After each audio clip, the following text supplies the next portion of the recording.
Headlines 24 में आपका एक बार फिर से बहुत बहुत स्वागत है।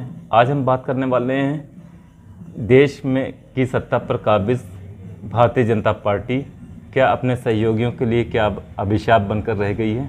इसके बहुत से उदाहरण आपने भी देखे होंगे और हम लोगों ने भी इसको देखा हुआ है कि जो भी सहयोगी पार्टी भारतीय जनता पार्टी से अब जुड़ती है वो कहीं ना कहीं बुरी तरह से नुकसान की तरफ चली जाती है या उसका बिल्कुल सफाया हो जाता है।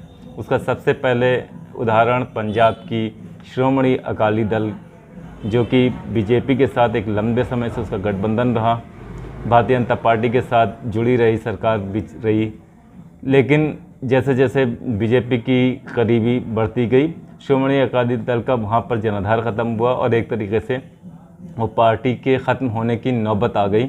और इसी को देखते हुए श्रोमणी अकाली दल ने बीजेपी से अपना गठबंधन तोड़ दिया।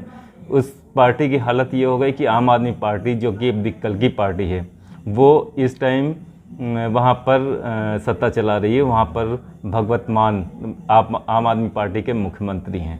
दूसरा उदाहरण जनता दल यूनाइटेड, जो अभी भी सरकार का केंद्र में भी सहयोगी है और अपने प्रदेश में उनके सहयोग से सरकार चला रहे हैं। एक समय था लालू प्रसाद यादव की तूती बोलती थी, बीजेपी ने उनको बहुत कहा कि जंगल राज चल रहा है, जंगल राज चल रहा है, चारा घोटाला, लालू चारा घोटाला के नाम से मशहूर हो गए। और नीतीश कुमार सुशासन बाबू के नाम पर एक लंबे समय तक बीजेपी के साथ जुड़े रहे।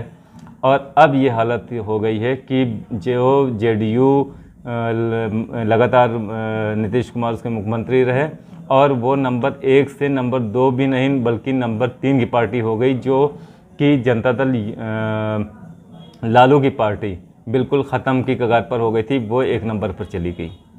उसका एक तीसरा उदाहरण देखने को ये मिलेगा कि अभी हरियाणा में जब इससे पहले वाला इलेक्शन हुआ उसमें जेजेपी ने 10 सीटें जीती थी और 4 साल सरकार में रहे, उनके साथ सहयोग से सरकार बीजेपी ने चलाई। और इलेक्शन आते आते उन्होंने भारतीय जनता पार्टी ने उन्होंने अपना उनसे गठबंधन तोड़ लिया। और आज की हालत ये है कि कल वहाँ पर एग्ज़िट पोल वहाँ पर आया है, चुनाव ख़त्म हुए, जो एग्ज़िट पोल आया वो 0 से 2 या कोई 2 सीटें उनको जेजेपी को दे रही है। लेकिन जितना हम लोगों को जानकारी है वो ये है कि उसके जो प्रमुख हैं, सुप्रीमो हैं दुष्यंत चौटाला, उनको भी अपनी सीट बचानी मुश्किल हो रही है। ये हालत हो गई जेजेपी की। और जो सहयोगी पार्टियां हैं उनकी तो हालत ये है ही है। और उसमें एक शिवसेना का भी नाम आता है, बहुत लंबे समय से उसके सहयोगी थी। इसी तरह उन्होंने शिवसेना के साथ करना शुरू किया, लेकिन उनको वक्त रहते अंदाज़ा हो गया इस बात का, उन्होंने गठबंधन तोड़ा। लेकिन उसके बावजूद उन्होंने उनके 2 फाड़ कर दिए और आज वो बुरी तरह से बुरी कंडीशन में हैं। और ये अब महाराष्ट्र का इलेक्शन सामने है कि उद्धव कहाँ तक पहुँचेंगे ये निकल के सामने आएगा। हालांकि लोकसभा में उन्होंने अच्छा प्रदर्शन किया कहीं। इसी कड़ी में एक और पार्टी रही है जम्मू कश्मीर की रीजनल पार्टी, वहाँ एनसी है फारूक अब्दुल्ला की पार्टी, और उसके साथ एक और पार्टी रही महबूबा मुफ्ती की पार्टी, जो कि 2019 से पहले बीजेपी के साथ गठबंधन में थी, सरकार चला रही थी, महबूबा मुफ्ती मुख्यमंत्री थी। वहाँ से गठबंधन टूटता है, फिर उसके बाद धारा 370 वाला मैटर होता है, आप लोगों के साथ जानकारी ये सारी चीज़ें। फिर उसके बाद राष्ट्रपति शासन लग जाता है। उसके बाद अभी हाल ही में इलेक्शन ख़त्म हुआ है, 8 तारीख को नतीजे आने। और जैसा कि हमने बताया कि एग्ज़िट पोल कल आ चुके हैं क्योंकि चुनाव ख़त्म हो गया है, वोटिंग ख़त्म हो गई है। तो एग्ज़िट पोल में जो उनकी पोजीशन आ रही है, जितने एग्ज़िट पोल आए हैं वो उनको 4 या 5 सीट ही दे रहे हैं, जो इतनी मजबूत पार्टी हुआ करती थी। बीजेपी के साथ रहकर उस पार्टी को भी निराशा हाथ लगी और बहुत बुरी कंडीशन में पहुंच गई अगर एग्ज़िट पोल को हिसाब से देखें तो। हालांकि लोकसभा में भी उन्होंने कोई अच्छा प्रदर्शन नहीं किया। अब ये तो 7 ही पार्टियां थीं। अब अगर हम इसको दूसरे तौर से देखें, जो बीजेपी के साथ में नहीं थी लेकिन पर्दे के पीछे कहीं ना कहीं साथ देती, जैसे कि बीजेपी के पास राज्यसभा में बहुमत नहीं रहा, लोकसभा में बम्पर बहुमत के साथ साथ राज्यसभा में उनको अपने बिल पास कराने के लिए ज़रूरत पड़ती थी। तो उसमें 4 पार्टियां प्रमुख रूप से थी। उसमें मायावती जो उत्तर प्रदेश की 4 बार मुख्यमंत्री रही हैं, तो उनको जब जब ज़रूरत पड़ी है तो बीजेपी के साथ वो खड़ी रहीं, चाहे वो स्टेटमेंट को लेकर, चाहे वो इलेक्शन को लेकर। कहीं ना कहीं वो बीजेपी के साथ इनडायरेक्ट वे में टच में रहीं, उनका सहयोग करती रहीं। उनकी कंडीशन देखिए, 2012 से 2007 से लेकर 2012 तक एक बड़े उससे मुख्यमंत्री बनी। उसके बाद धीरे धीरे धीरे धीरे धीरे उनका जनाधार ख़त्म हुआ गया। बीजेपी ने उनको घर से बाहर नहीं निकलने दिया, जो मर्जी आई उनसे करवाया। आज उनकी कंडीशन ये है कि 2022 के लोकसभा में उनका एक विधायक था, और लोकसभा का जब इलेक्शन हुआ तो कोई उनकी पार्टी का नाम लेवा नहीं था, और खाता भी खोलने में कामयाब नहीं हुई मायावती। ये मायावती की हालत हो गई। उसके बाद 3 और पार्टियां जो बीजेपी को राज्यसभा में समर्थन देती थी, कोई भी बिल पास करना होता था तो वो 3 पार्टियां ऐसी थीं जो उनको समर्थन कर देती थी और बिल उनका पास हो जाता था। उसमें सबसे बड़े केसीआर, बहुत बड़ा नाम, तेलंगाना के मुख्यमंत्री केसीआर का बहुत बड़ा नाम। इलेक्शन होते हैं, बीजेपी के साथ लंबी वो चलती रहती है उनसे दोस्तियां, और इलेक्शन होता है बुरी तरह से। कांग्रेस जबकि वहाँ पर सर्वाइव नहीं कर पाई थी, लेकिन केसीआर का हालत ये हुई कि कांग्रेस ने एक बड़े मार्जिन से वहाँ पर इलेक्शन जीता। उसके बाद दूसरा उदाहरण जगन मोहन रेड्डी, आंध्र के मुख्यमंत्री, बहुत बड़ी बहुमत से वो सरकार चला रहे थे, बड़ा जनाधार था। कांग्रेस बीजेपी के संपर्क में आए, सामने नहीं रहे, लेकिन पीछे से लगातार उनके संपर्क में रहे। इलेक्शन होता है, साफ हो जाता है, चंद्रबाबू नायडू जो एकदम सफाया हो चुका होता है, वो बड़ी बहुमत से जीतकर मुख्यमंत्री बनते हैं, और केंद्र में भी 16 सांसद लेकर सरकार को सपोर्ट कर रहे हैं। उसके बाद तीसरा उदाहरण, जो एक छत्र राज हुआ करता था, बीजू जनता दल का नवीन पटनायक मुख्यमंत्री, एक लंबे समय से मुख्यमंत्री थे। एक उनका तूती बोलती थी उड़ीसा में, कहीं ना कहीं वो बीजेपी के संपर्क में आए, जो जहाँ जैसा चाहा वैसे इस्तेमाल किया। आज हालत देखिए, लोकसभा के साथ वहाँ उड़ीसा का भी इलेक्शन हुआ, बीजेपी वहाँ सरकार में आ गई। जहाँ जिस बीजेपी का वहाँ अता पता नहीं था, वो सरकार में आ जाती है, और नवीन पटनायक आज कहीं कोई नाम लेवा वाला नहीं है।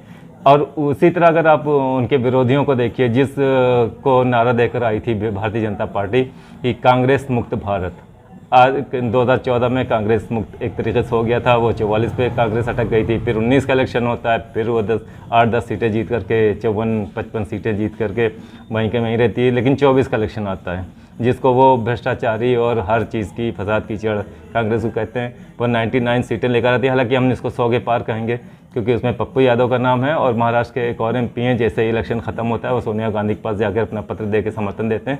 तो इस तरह से 2 सांसद उनके और जुड़ जाते हैं, वो 101 हम उसको काउंट करेंगे कि कांग्रेस इस बार 100 पार की है। कांग्रेस का ये हाल हुआ कि आज अगर एग्जिट पोल का नतीजे देखें तो वो 2 जगह सरकार फिर से बनाने जा रही है। उसका फिर से जो है जनाधार हरियाणा में तो आंधी चल रही है एग्जिट पोल के हिसाब से, और वहाँ पर NC के साथ मिलकर जम्मू कश्मीर में सरकार बनाने जा रही है। महाराष्ट्र में भी फाइट में है, अच्छा प्रदर्शन किया महाराष्ट्र में, वहाँ पर भी MPs जीत कर लेकर आए। उसके बाद उत्तर प्रदेश में जिस अखिलेश यादव 44 से सिमट गए थे, उसके बाद लोकसभा में भी उनका प्रदर्शन अच्छा नहीं रहता था, कई इलेक्शन हार चुके थे, महागठबंधन किया, वहाँ भी फेल हुए। लेकिन 22 का इलेक्शन आते आते वो अपनी स्थिति सुधारते हैं, और बहुत ही छोटे मार्जिन से वो सत्ता पर पहुँचने से फिसल जाते हैं, सत्ता पर नहीं पहुँच पाते, लेकिन प्रदर्शन बहुत अच्छा रहता है। लोकसभा का इलेक्शन होता है, चमत्कार होता है, जिसको भारतीय जनता पार्टी ने पार्टी पी कर कहा कि ये गुंडों की पार्टी है, इसके लॉ एंड ऑर्डर इसमें नहीं होता है, यहाँ पर हर आदमी कार्यकर्ता अपनी मर्जी चलाता है। उस पार्टी को पानी पी कर गाली देने वाले वो पार्टी लोकसभा में नंबर 1 पार्टी, उत्तर प्रदेश की बात कर रहे हैं, नंबर 1 पार्टी बन गई। बीजेपी को पिछाड़ दिया उसने, और उत्तर प्रदेश को जाने दीजिए, देश की तीसरी सबसे बड़ी पार्टी बन गई लोकसभा में।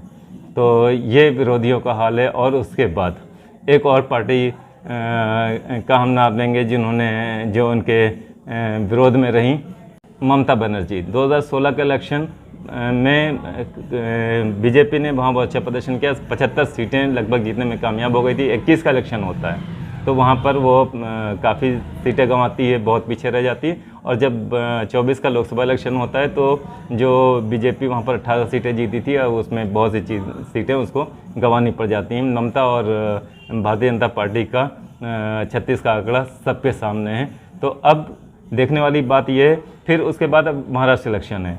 इन्हीं सब चीज़ को देखते हुए अब कहीं ना कहीं सहयोगियों की भारतीय जनता पार्टी की जरूरत पड़ी। केंद्र में सहयोग से सरकार चल ही रही है, अब महाराष्ट्र में उसको सहयोग से इलेक्शन जीतना है। शिंदे उनके भारतीय जनता पार्टी के सहयोग से ही मुख्यमंत्री बने हैं, उद्धव ठाकरे से अलग हुए थे, उनके राइट हैंड माने जाते थे। अजित पवार उनके भतीजे हैं, भारतीय जनता पार्टी चक्कर में आकर उन्होंने पार्टी तोड़ी। उनके सहयोग से वहाँ पर मंत्री बने हुए हैं। अब हालत ये हो गई है कि इन सब चीज़ों को देखते हुए कि शिंदे को ऐसा सुनने में आता है कि गृह मंत्री की तरफ से कई बार उनको कॉल आई है, इलेक्शन स्तर पर हैं, उस बारे में बात करना चाहते हैं, और शिंदे उन्हीं के मुख्यमंत्री होने के बावजूद वो टाइम नहीं दे रहे हैं। ऐसा सुनने में आ रहा है कि वो भी उनसे साथ मिलकर इलेक्शन लड़ने के मूड में बिल्कुल नहीं, या तो वो अकेले इलेक्शन है या फिर वो उद्धव के साथ जाकर इलेक्शन लड़ेंगे। तो देखने वाली बात यह है कि क्या अब भारतीय जनता पार्टी अपने सहयोगियों के लिए सिरदर्द बनकर रह गई है, ये आने वाले इलेक्शन और भी ज़्यादा प्रूफ करेंगे।